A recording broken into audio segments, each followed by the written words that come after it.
Hello, I'm Catherine Sines, the president of the Rotary Club of Hudson.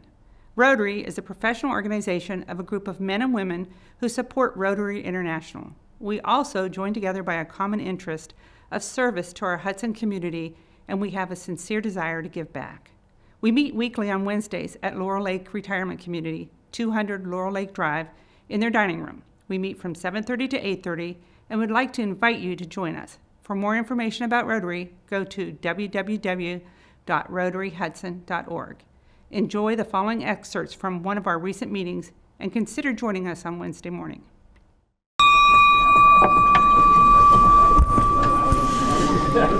Good morning, Rotarians and guests. Good morning, Ron. Welcome to the Rotary Club of Hudson. I'm Ron Strobel, the Sergeant at Arms. Our invocation this morning is by Jim Young.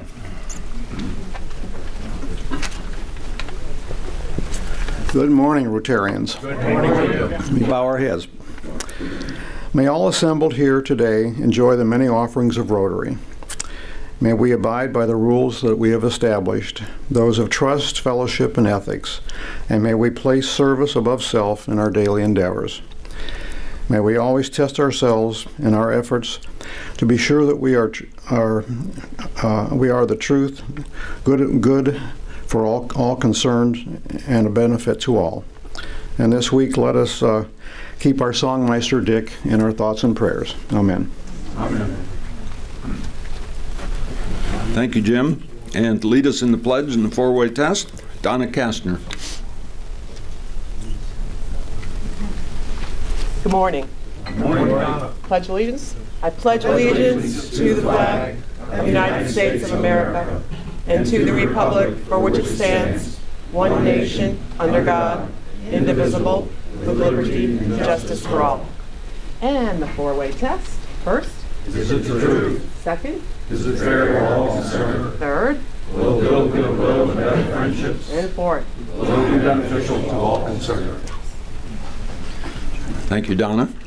And to lead us in song, Chris Barker. Oh, she's coming. And we're going to sing It's a Grand Old Flag. Thank you. Oh, she did like it. Got it. All right, everyone, let's sing nice and loud today. 1, 2, 3. You're a grand old flag, you're a high-flying flag, and forever in peace may you wave. You're the emblem of the land I love, the home of the free and the brave. Every heart beats true, beneath the red, white, and blue, where there's never a post or bread. Should old acquaintance be forgot, keep your eye on the grand old flag. Thank you. Thank you, Chris. And now our president, Catherine Sines. Good morning, Rotarians. Good morning, Catherine. First, we have Chris Barker back again to introduce us to all our guests. Thank you. You're welcome. Good morning again. Good morning. If you would all please join me in giving a nice warm Rotary welcome to our guests. And if they could please stand when I introduce them. I'll hold off on introducing the guest since he'll be speaking later. But joining us today, once again, we have Alyssa Hitchcock helping us on AV. She's from the Hudson Student Service Learning class. Thank you. And then we have Andy Shunk. He's a Hudson Hub editor. And we have Fred Carter. He's an account exec for the Hudson Hub. Hi, Fred. And we have joining us again Bill Benoit. Hopefully he'll soon be a new member. So thank you. Thank you. I hope everybody's excited today to meet our speaker, and Jay Yard will introduce him. Thanks, Jay. Oh, wait a minute. I messed up. Not yet. I'm sorry, I messed up. Not yet. Sorry, Fine Master. You can find me for that. Not yet. We have Fine Master. Yes. You can find me for it. Joe Bozo, he's a Fine Master today. I got all excited for you to speak. I'm sorry. Now I forgot everything I was going to say.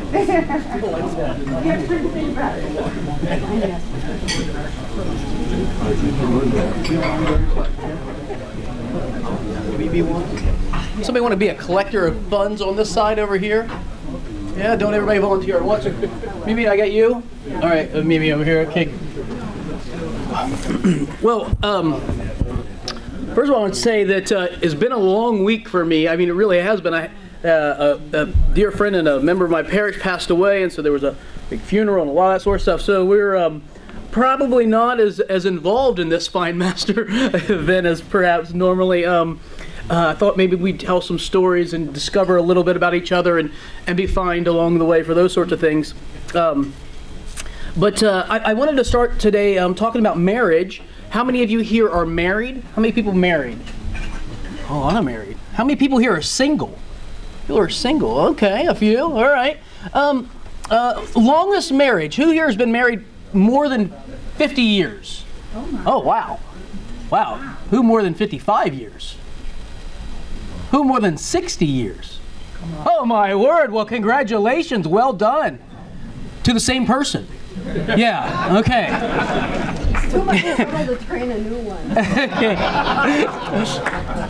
Wow, congratulations. Well done. Okay, pay $1 for being married so long. That's a long time to be married. As an Anglican, you know, we're kind of caught in the middle. We're sort of both Catholic and Reformed, and we're allowed to get married. And so I am, and been married 28 years. I think that's right. And we have an anniversary coming up in April. But, you know, like everybody else, I sort of have the same things. My wife, you know, I don't know, husbands, do wives ever sort of, I don't want to say nag, but yeah? We call that remind. Remind, there, I like that, remind. Yeah, the other day, so we're getting out of the car and there's this couple down across the street and she says to me, look at him. He holds her hand, opens the car door, kisses her. Why can't you do that? I said, I hardly know her. What am I saying? What's her husband going to think? Yeah, all right. So if you're single, you should also pay $1. If you're married, pay $2. All right? And being a priest. It's difficult to be a priest because you have all these sort of expectations. The other day I was anybody ever here take the city bus?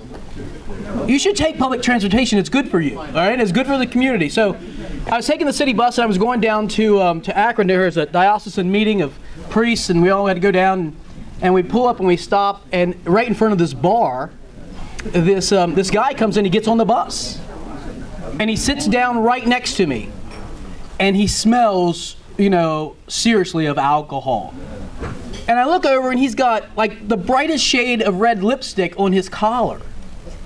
Yeah, and a bottle of liquor of some sort sticking out of his pocket. And I was looking at him and I was just kind of disgusted. It was the middle of the afternoon and he's reading a paper and he stops and all of a sudden just looks at me and says, Father.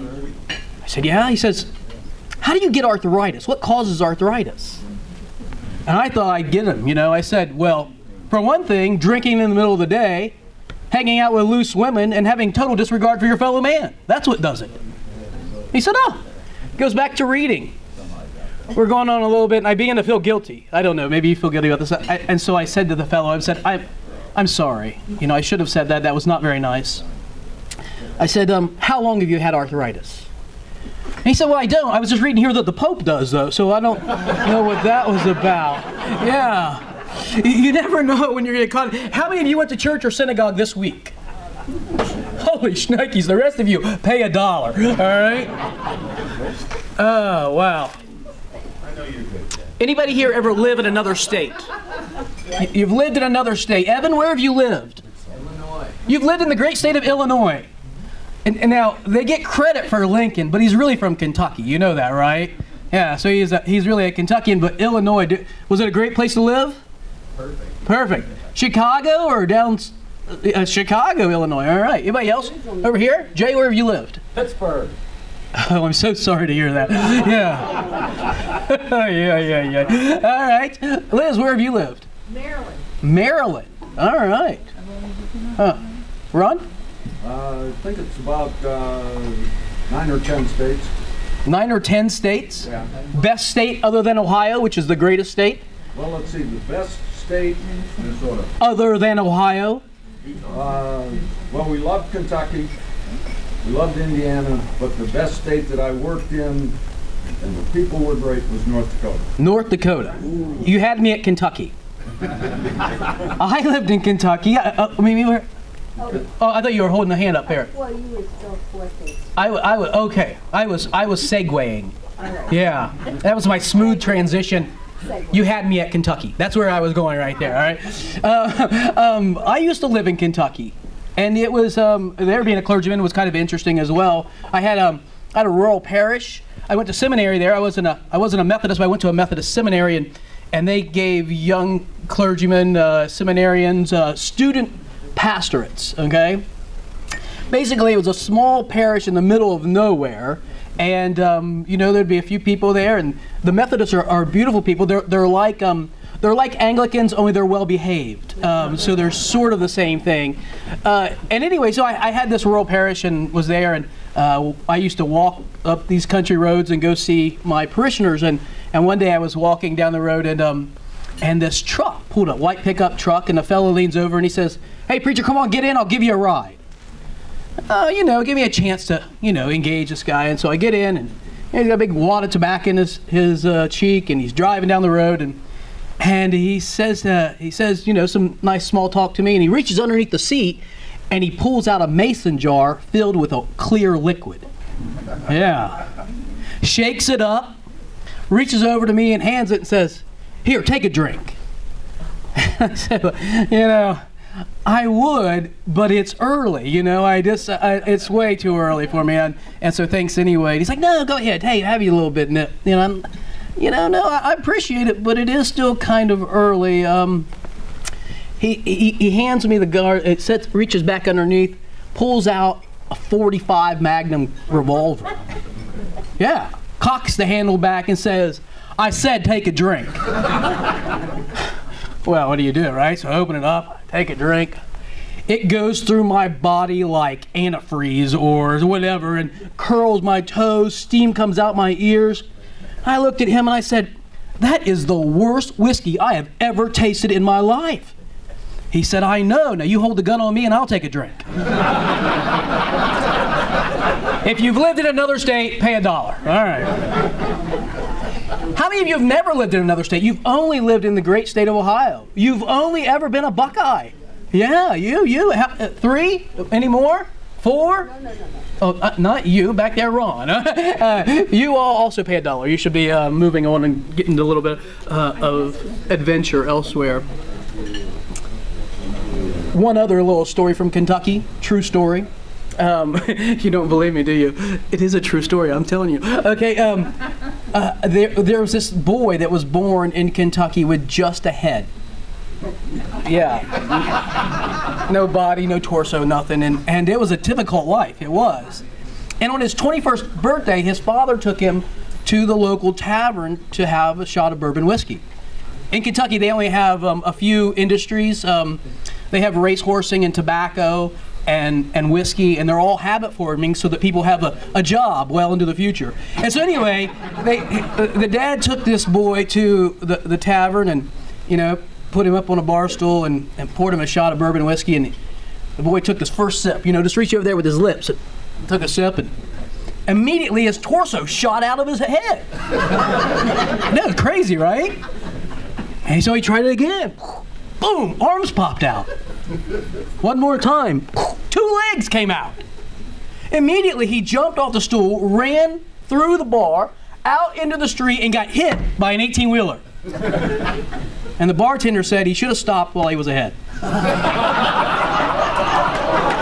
If you laughed at that, pay $1, because that's a terrible story. Terrible. Yes, it was. Yes. But you're going to be telling it at lunch today, so yeah, don't worry about it. Anybody here ever played the lottery? Got lottery players? Tell the truth. Even the Baptists over here has raised their hand. Okay, anybody ever won any money at the lottery? Anything ever? Man, I won $72 playing Keno one time. That was a pretty good. Don't tell my church. Okay, who said yes? I won a little bit. Yeah? Just scratch off.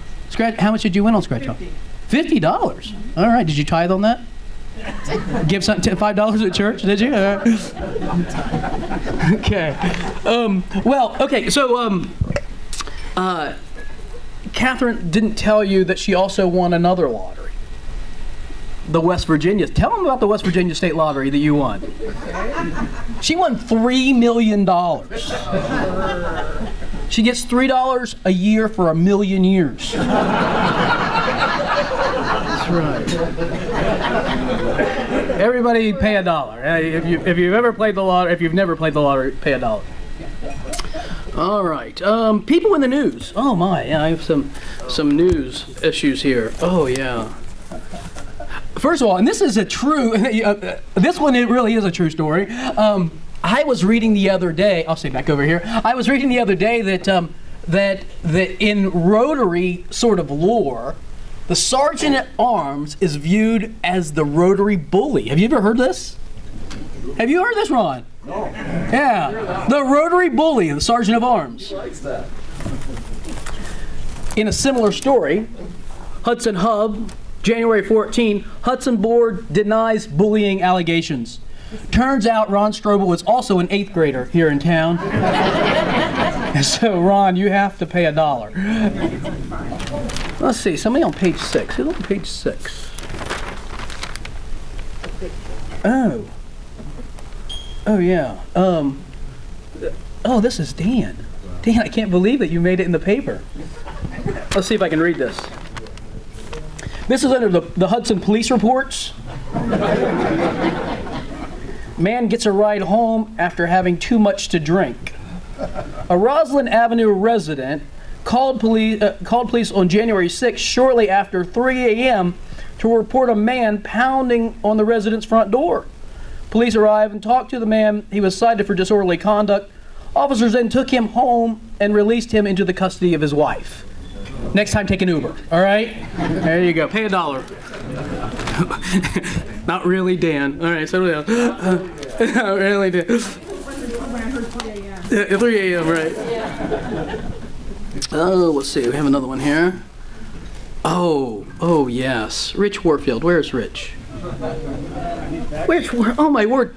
3 pictures on the same page. 2 are directly next to each other. You don't feel like that's a little gratuitous? It shows up a week later on in another Sunday paper. 3 pictures on the same page. $6. Pay up front, all right? Oh. Phil Herman, did you think you were getting out of this? Snow days, really? What's the date today? 25th? How many snow days have we had, Mr. Herman? 4 snow days this month. Do you know where those kids go when they don't go to school? Church, right? No, they stay home. That's even worse. Yes. Everybody, who here has children in school? You have children in a high school. Okay, if you don't have children in a high school, pay $1. All right. All right, we're going to do a little game called Limericks, okay? And I should have said that we're raising money today for, we're raising money today for the Haven of Rest homeless shelter in Akron. If you are homeless right now, it's very uncomfortable outside. And in all seriousness, they need people to support them, especially during these cold winter months. So Limericks, get ready to pay up. All right, here's what we're going to do. We're going to have 2 teams, my right, my left. Team on the left, pick somebody to be your representative for this first limerick. Pick somebody. Left's over there. No, my left. Pay $1 because you don't know your left from right. All right, somebody here. Evan, thank you for volunteering. All right, so we have Evan McCauley. Stand up, please.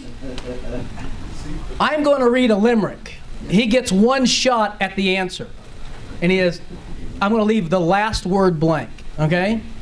If he can finish the limerick, you pay $1. If he cannot finish the limerick, everybody over here pays $1. All right, you ready? Are you worried? There was an odd fellow named Gus. When traveling, he made such a fuss. He was banned from the train, not allowed on a plane, and now he travels only by bus. Oh, everybody over here pay $1. Well done. Well done. All right. This is like the Trump cognitive test. All right, who's over here? Chris, thank you for volunteering. Stand up. All right. You might have another opportunity. Everybody get your dollars ready. All right. Chris, you got to put your science cap on for this one, okay? There was a young woman named Bright whose speed was much faster than light.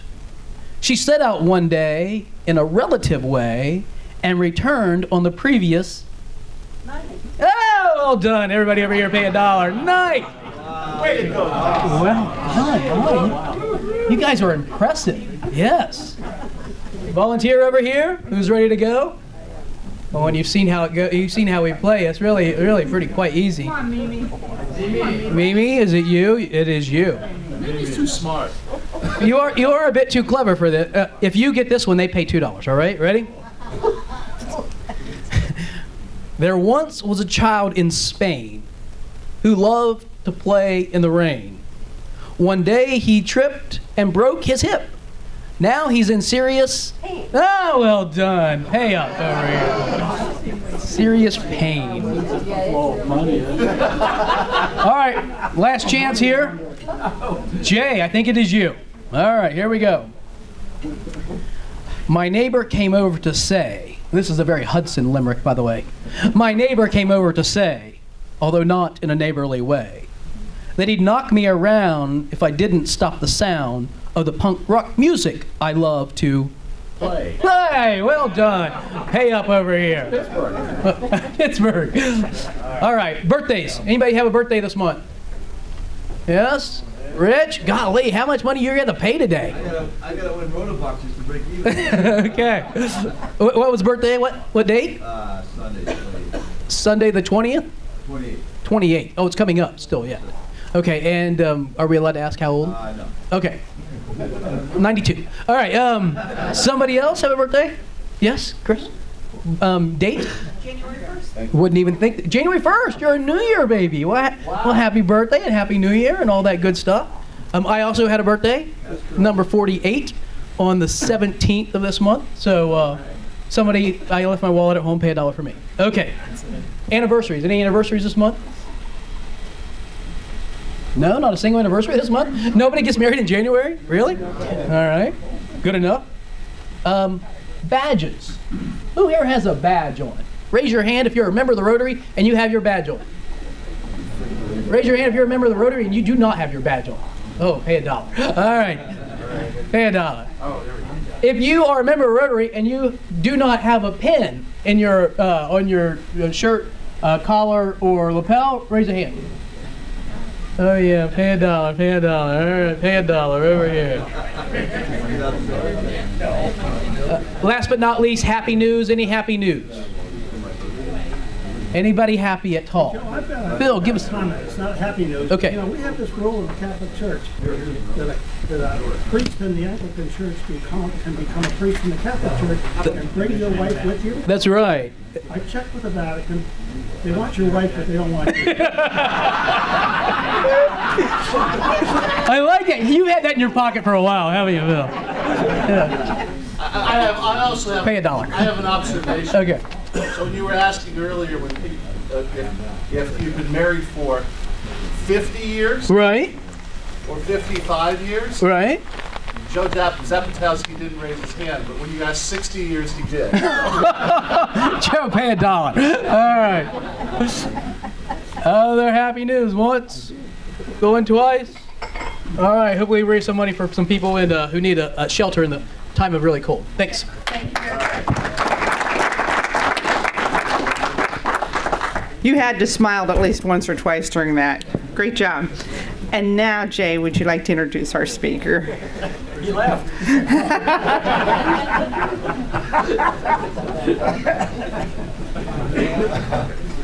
Good morning, Rotarians. Good morning.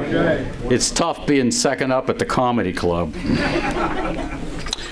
We have a very hot topic today, the public media. A quote from a Wall Street Journal article this past weekend stated that advertising madmen bristle at the digital revolution, but clients are pressuring firms to embrace technological change. That includes publishers. Our speaker, Mike Shearer, general manager and editor of Gatehouse Media's Kent market, knows that challenge and is dealing with it. The Hudson Hub Times, who we all believe is an excellent publication serving us and our community, is undergoing significant transformation under his guidance. Witness the Hub #1 rated digital agency and the completely redesigned website. But first, let me point out that Mike's been a longtime Rotarian in Newark, Ohio, and now in Kent, where he resides with his wife Greta and his 2 sons. And one of his sons is at Ohio University, where Mike graduated in journalism. Mike was named to his current position in April of 2017 to lead overall operations of the Kent site, including the Record Courier, 2 websites, and 7 weekly community publications. And that's not all. He also serves as regional editor for 7 other Gatehouse markets, setting the direction for the news efforts.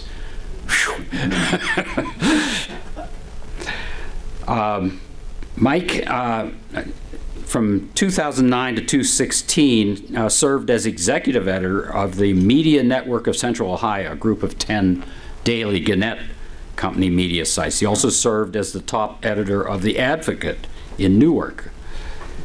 Recognized for his outstanding editorial writing by Ohio APME, and you might explain what that is, and by Gannett Publishing, I give you Mike Shearer.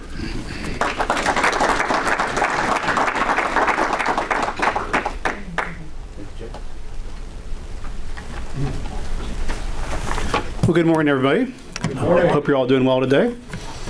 You know, I was reminded watching the fines there that the real reason we publish newspapers is to give Rotary Sergeant-at-Arms an opportunity to find people. So, I mean, that's the whole reason we exist, really, is to give you guys fodder. That was always a fun part of my club in Newark, was to watch the fines, and of course, whenever there was a typo in the paper, I tend to get fined for that too. So, but anyway, all right, we'll get started here. So APME is the Ohio Associated Press Managing Editors Group. It's just a group that coordinates an awards thing every year, basically. But so anyway, I'm thrilled to be here this morning and talk about what's changing in our business. You know, I tend to get a lot of questions about, oh my gosh, when I introduce people, you're in newspapers, oh my gosh, I'm so sorry, that must be terrible. Well, yes, it's challenging, but it's not terrible by any means. So I'll talk about that a little bit today, and go through what we're going to cover here. I get this to work right.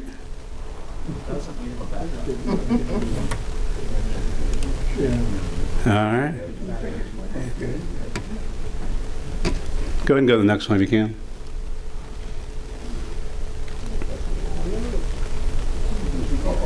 It's updated. Yeah, he's great. Yeah. Usually people expect No. Well, anyway, I have my notes here. Hopefully we get caught up here, but we're going to cover a few things today. First, are newspapers in trouble? How are reader habits changing? What does this mean for advertisers, and what does it mean for the Hub Times? And I always tend to attract a fair number of questions, so I'll try to leave as much time as I can for questions as we can. But not going forward. All right, so for starters here, obviously, what's happening in the world is pretty amazing. If you think about it, the first iPhone was introduced in 2007. So less than 10 years ago, we did not have that device available, or just a little over 10 years ago, we did not have that device available to any of us for any purpose at all, whether it be to get an Uber, to find the news, whatever the case may be. So today, about 4 in 10 Americans are getting their news online. It's about 57% on TV, about 40% online. Radio is down to 25%, and print newspapers are down to 20%, which is obviously a concern, and why I get that question. Actually, I think I skipped a slide here. Well, we wouldn't know. You wouldn't know. No, you wouldn't. Well, okay, so my first slide is are newspapers in trouble? And works a lot better when the image comes on the screen, but the image is a Kodak roll of film. And my answer is not as much trouble as Kodak. We still have a very viable business where thousands of papers are delivered every day to homes. You think about what Kodak went through. One day, suddenly people had digital cameras in a very quick time frame. And the world's changing so fast that even the digital cameras you have been totally taken over by your cell phone now, right? Yes, we still own digital cameras. A lot of us love to take pictures of those. But a lot of people, a cell phone is more than enough to be your camera. So the good news is that newspapers are, while we're challenged, we're not that bad off. But the world is changing very rapidly. 4 in 10 Americans, as I said, get their news online.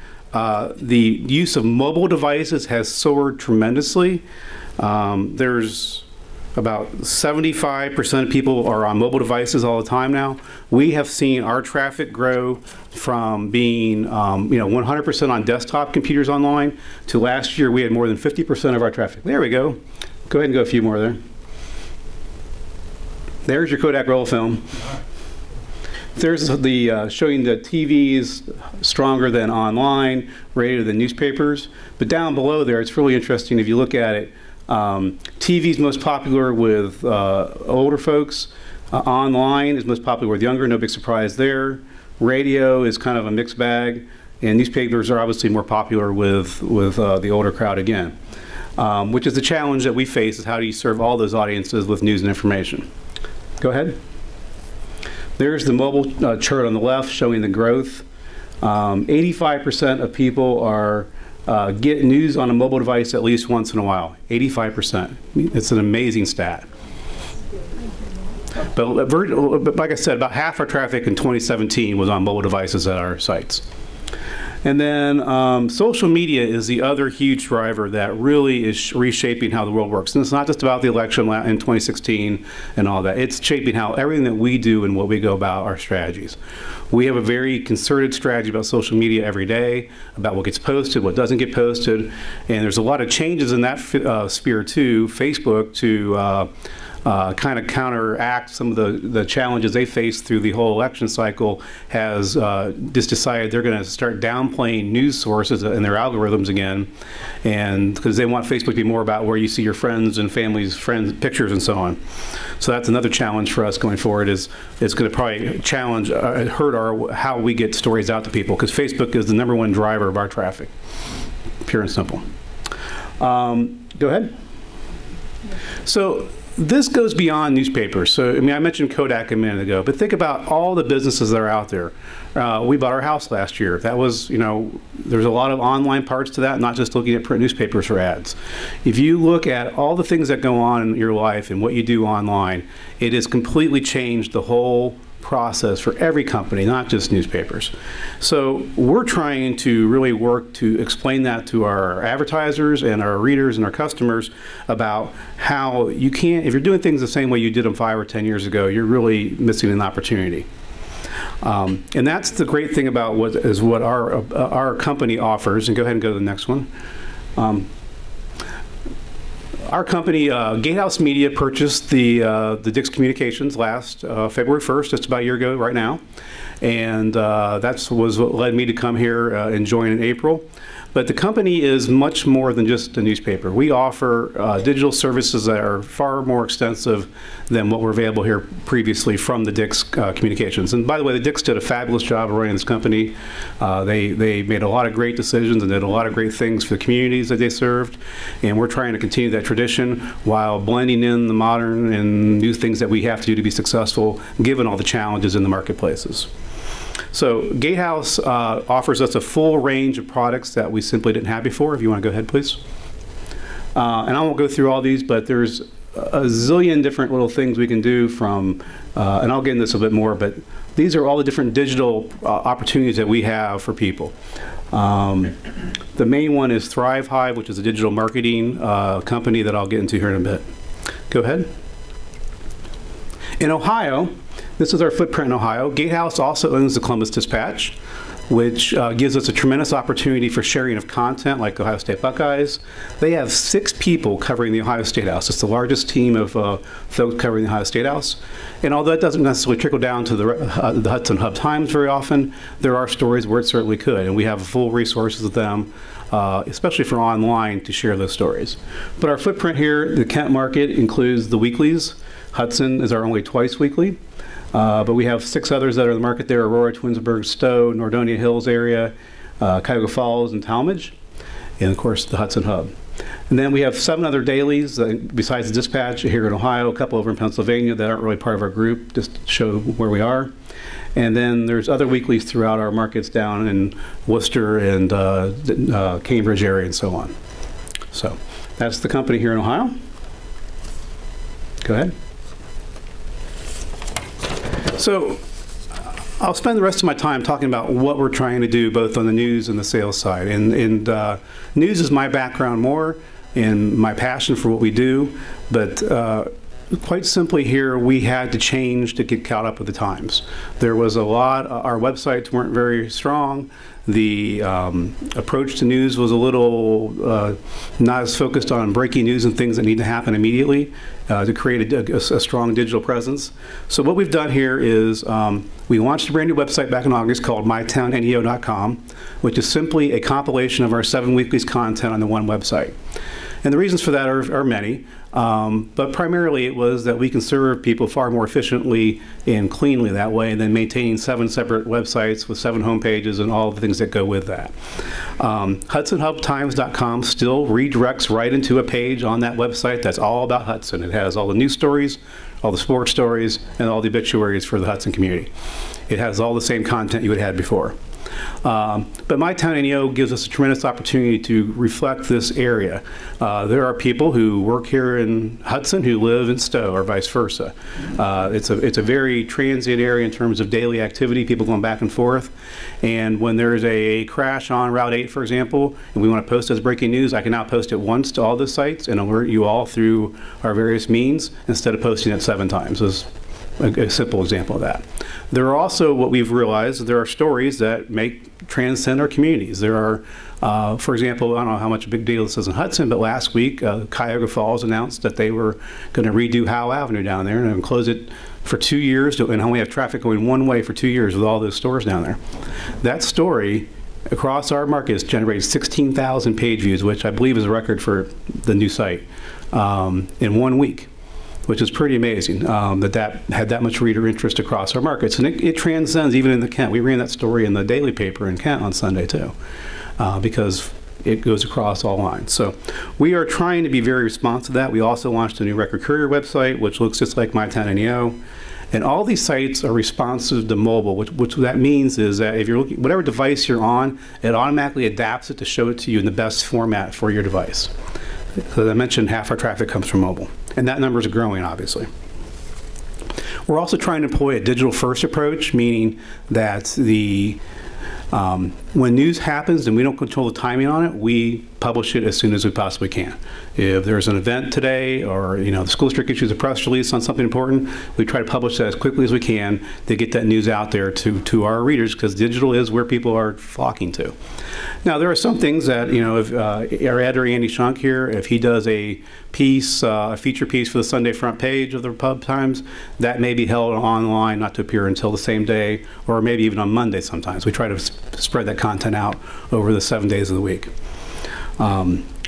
And then social media is a huge part of our focus. We pay very close attention to what the analytics of Facebook and other social media platforms tell us. We know instantly which stories are being read and which ones are not. We know which types of posts on Facebook attract the biggest audience there is. Because in the end, our job as journalists, although we have a duty to inform the public about what's going on, and there are very traditional roles that we take very seriously and still are committed to, the bottom line is if we're not producing content that people want to read, we're not going to be successful. If everyone thinks everything's boring and not worth reading their time, we're not going to be successful. So if you go ahead, please. Next slide.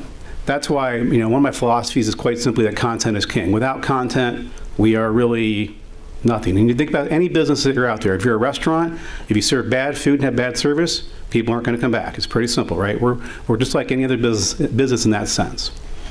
So our reporting focus has tried to be updated and changed this year, in the past year. We're trying to write for readers, make sure that we keep in mind what you want to see and what you care about, and we use the analytics once again to help shape that.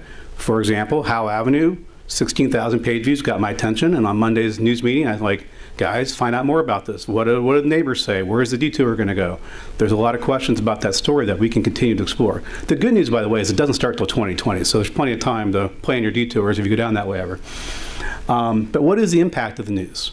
And a good example of that, and Bill from UH here, last year when they announced they're going to build a standalone ER in Kent, and we were doing a story about it, the simple question was, well, what does that mean? What does a standalone ER mean when you're building one in Kent? And the answer was, two impacts, easy ones, were they're going to get you to a doctor faster than going somewhere else, and two, depending on where you live, of course, and where you're at, and two, it gets that ambulance back in service faster. Just pure fact. If they don't have to drive to Ravenna or over to Stowe or wherever else they might have gone in the past, it gets certain people back in action quicker.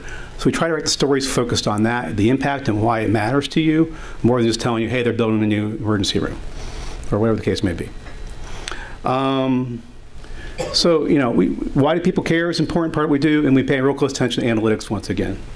We've changed our beats considerably. In the past, there was a reporter for Hudson and the editor, and I should introduce, Andy got introduced earlier, but Andy Shunk is our editor for Hudson.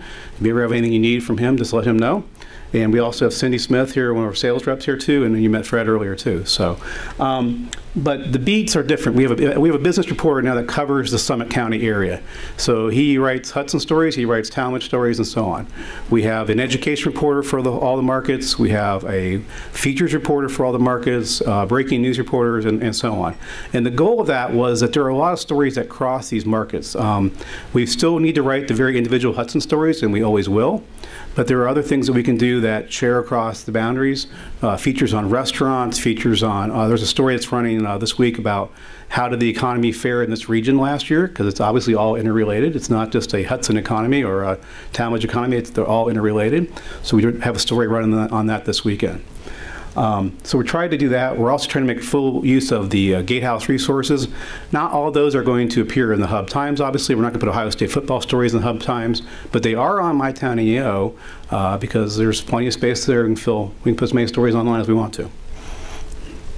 So content is king, and we're still working on a few things. So with the print editions, we've been focused on the daily there mostly. We're unveiling some changes there this weekend. And we'll be moving into the print products soon, but I don't anticipate anything serious changes with those. Go ahead. Our three guiding principles are pretty simple. We want to inform you, we want to entertain you, and yes, we are an entertainment venue in terms of a feature, something that, there's, in the daily there's comics, things like that. But our goal is to make sure we're entertaining, informing, and try to make life a bit easier. So, for example, if there's a road closed, we try to get that posted right away so you can be aware of it, hopefully avoid that problem. I remember a few months ago I was in Columbus and I was getting ready to head downtown from the north side, and one of the TV stations put a push alert on my phone saying, avoid I-71, it's a mess, basically. Great, I went down to 315 and went downtown instead. It saved me time. We're trying to build that kind of culture into what we do to help you out. If there's going to be a parade downtown on Saturday morning, we're going to put up a post on Saturday morning. Reminder, Hudson Parade is this morning. You might want to avoid the area unless you want to be in the parade or see the parade. Things like that. So we're just trying to be really smart about how we hopefully help people out and are viewed as a resource for people. So that's the news side of things. Go ahead. So on sales, well, the world changing so quickly. We are a business and we have to be successful. And in Hudson, in the weeklies, we rely almost completely on advertising revenue to fund the staff, the production costs, the delivery costs, and everything that we do. And that model works pretty well. It's challenged, but it works pretty well.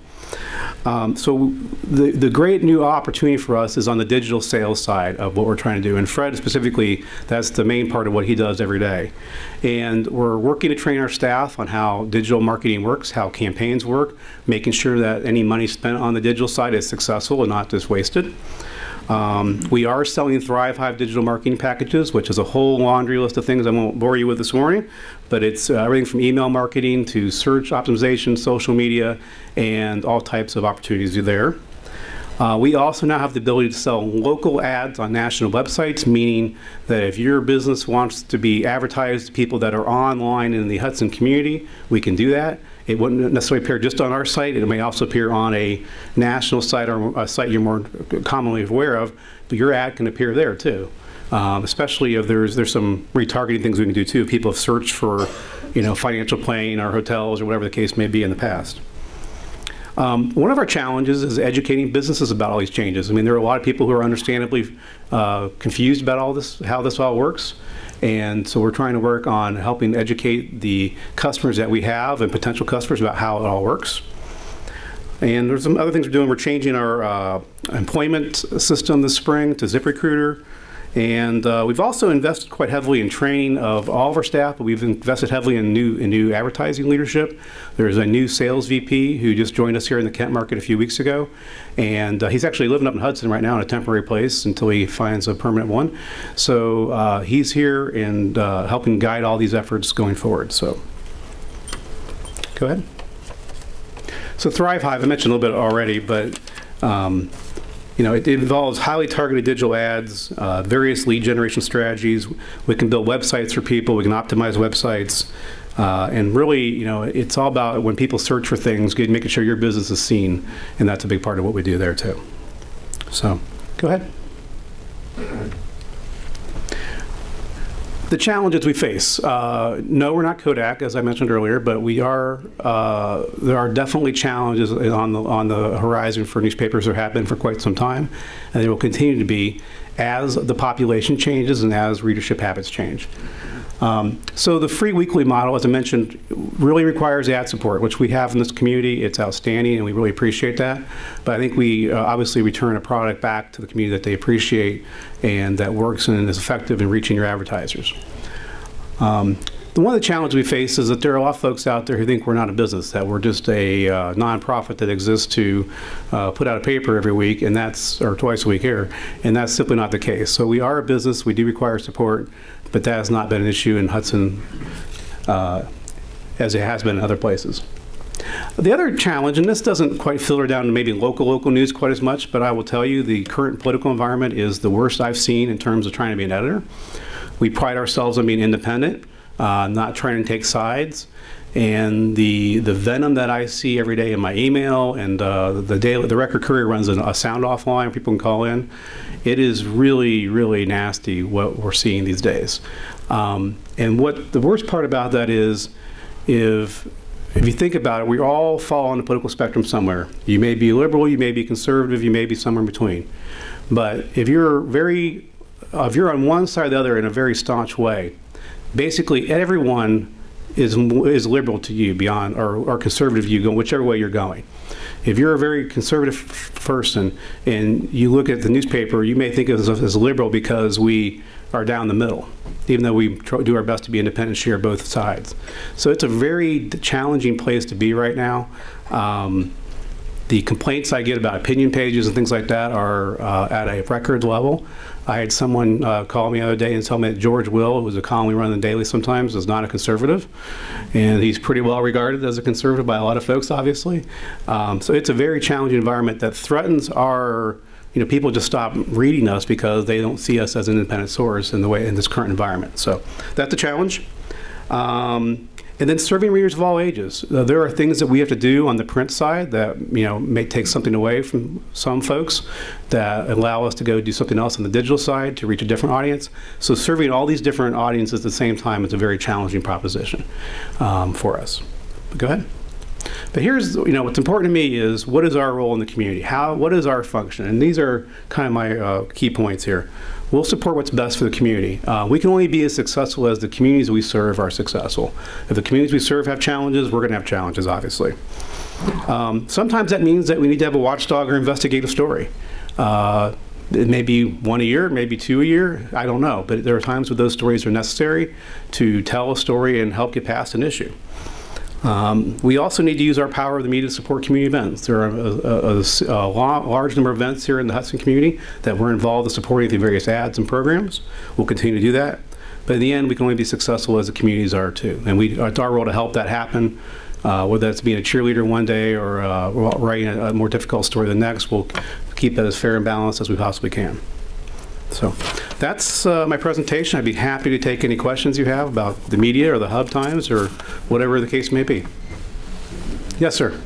When I look at the website for Hudson Hub Times, when I check the website for the Hudson Hub Times, how often is the news on that site updated? Is it a daily thing, or is it frequently during the day? It should be close to daily.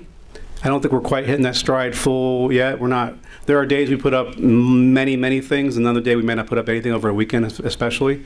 But between news and sports, there's pretty fresh content there most days, yes. Okay, thanks. No. Yes.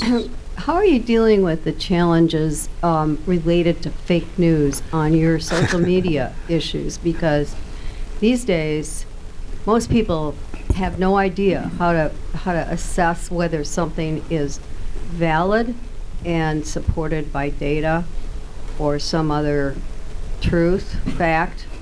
Well, the biggest challenge for us there is to make sure that we don't accidentally contribute to fake news by having a story that's wrong. That's what I see as the biggest issue there. I mean, we're a human endeavor and we make mistakes from time to time, but we need to make sure that our biggest facts are absolutely correct and that we don't make mistakes as any more than humanly possible. That is probably the biggest part we play at this local role. Then we also have to make sure that the wire editing that we do of wire stories and what we pick is balanced, that we look at what the stories that we're getting from AP and the other Washington Post and other sources that we have are as fair as possible. And that's a challenge too, but because we're not intimately involved in those stories, it's a little hard to digest exactly what's right and wrong. So I haven't looked at your social media sites, so I don't know whether you cite sources. Yes. All of our social media posts are tied back to articles on our website. They very rarely will you ever see us post without a link back to the content that gives you the full story. And there's a whole new team we have that basically takes all the copy that's coming in from our papers. They do a second editing on those from what the original editor's done. They then send those off to the website, and then they go back and do a social media post about that story. And it is completely tied to that. We don't do any posts that are not tied to an article. I would just also add to that fake news on sort of a macro sense, a national sense. Look at your attribution for where something is coming from. Look at the source. If a news publication makes a mistake, are they amenable to a correction? Are they amenable to a follow-up story, one way or another, that helps even the road? Or most publications that are credible didn't just turn into fake news overnight. So that's important to remember. The other thing is we avoid using anonymous sources wherever possible. We very rarely do. And to be honest, they usually involve news about Kent State athletics. This is the weird part about it. But even in the recent football coach search, there were stories out there that were completely fake. But we had to share them at least a little bit saying, this website's reporting that the new coach is going to be this guy. And that ended up being completely wrong. So it's a very, the whole sports world of the big college athlete, that's a whole other crazy area. But it's a very frustrating part of what we have to do sometimes. But yes. There was somebody over here, I believe, or yes? Over here. Jay. I'll go there next. Go ahead. Oh, okay. Very interesting, Mike. Thank you. Mm-hmm. By the way, I heard just yesterday the New York Times has record income. Is this true? And if so, how's that come by? I do not know the answer to that question, but I can tell you that they've been very successful at marketing themselves as a digital national newspaper. And they've made a lot of great different marketing efforts to universities and other ones, other partnerships, you might say, with subscriptions. So I know they have a very steady, loyal following of people who pay them, anywhere from $5 to $10 a month or something like that to have online access. So I think that's what's driving that more than anybody else. But they're in a unique position to do that, obviously. So Washington Post is trying to do the same thing and being successful. There's also been a surge of support for newspapers that are reporting on the Trump administration. There's some folks that view that as a way to help the cause, you might say, for their cause, but yeah. So, yes. Mike, how have all these changes affected your voluntary subscription drive, and why is it voluntary? Well, that goes back to business decisions made long before I was here. But why is it voluntary? It's voluntary because we believe the best method for delivering news and information to this community is the current model. If we went to a paid subscription model, we'd have far fewer papers going out, and it might be more difficult to sell advertising to. If we're printing 9,000 papers twice a week for Hudson. If we printed, let's say, 5,000 instead of 9,000, how would that impact our advertising? And there's also a lot of expense to collect the circulation payments, on a bill people. That's a whole other animal too that is not cheap. So, I mean, it's profitable, but it'd be difficult to set up and do for that many weeklies. So I think it's just a business model that's worked here. It doesn't work in every community, and across our Ohio properties, there are some weeklies that are paid, and there are a lot that are like what we do here. So, yep. Thank you. Thank you.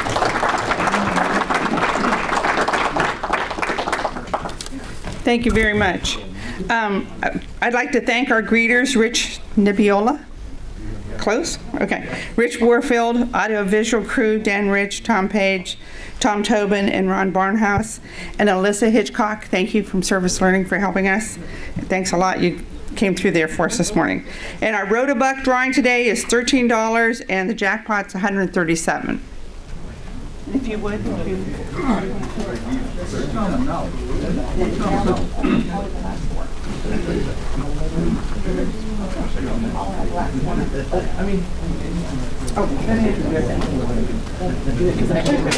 Say the last four. Last four. Okay, the last four. Who's ever got 5190? 5190. Woohoo!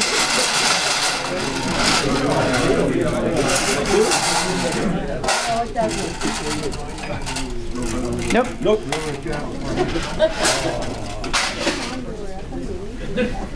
Remember, you may not always see eye to eye, but try to see heart to heart. Thank you for being here today.